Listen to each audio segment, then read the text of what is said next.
Wabaluseewo obutakkanya mu kibiina kya NRM eri akulira akakiiko kebyokulonda n'abamu ku bamemba baakyo. I'm very frank about this. We had opposition within Tanga Odoi, especially amongst a group of unidentified staff, so-called staff.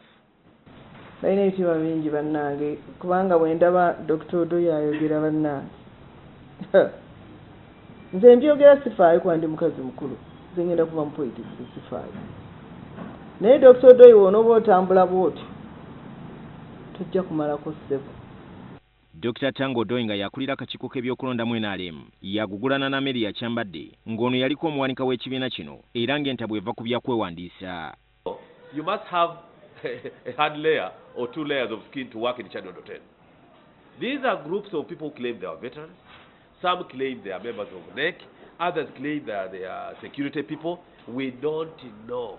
Naye kati abantu nga Tanga Odoi eyasoma history atayinza kumanya nti lina role gyemplayinze mu government mu patents nanjolonga ng'ekisasiro. Dr. Tanga Odoi agamba nti okulaga eryanyi n'ejjooga okuva mu bantu abamu bisuse era katabi balemese n'emirimu. Kyokka ye Kyambadde alumiriza Tanga Odoi okuba ensibuko y'emivuyo mu kibiina kino. She did not want a one consummate grace to register because she is going to stand against her. I opened the constitution and told her that is not her mandate. Amanye values za party kubalabika tanazimanyi. Amanye gye tuvudde struggle gyevudde alabika tanasoma bulungi history. Alyoke alabe wajje tulaga mu maaso baba baagala party newangaala. Odoi agamba nti abamu ku banene bagezaako n'okumutiisatiisa kyokka naye baamusanga tawena. Amelia Kyambadde agamba nti singa Tanga Odoi takyusa mu nkola ye ekibiina kyolekedde akatyabaga. Background. And I can tell you, and I told this even to the president, everybody wanted to kick me around.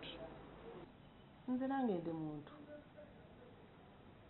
nasunguwala nensituka nemugana Dr. Tanga Odoi nange nina right ey'okumpuliriza.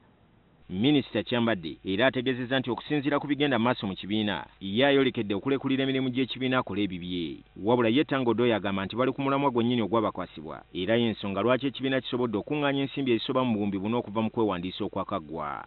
Sinza kubeera nga nziruka kugenda wa chairperson mu kaseera kuloopa ekyo nakyo ndi mukazi mukulu.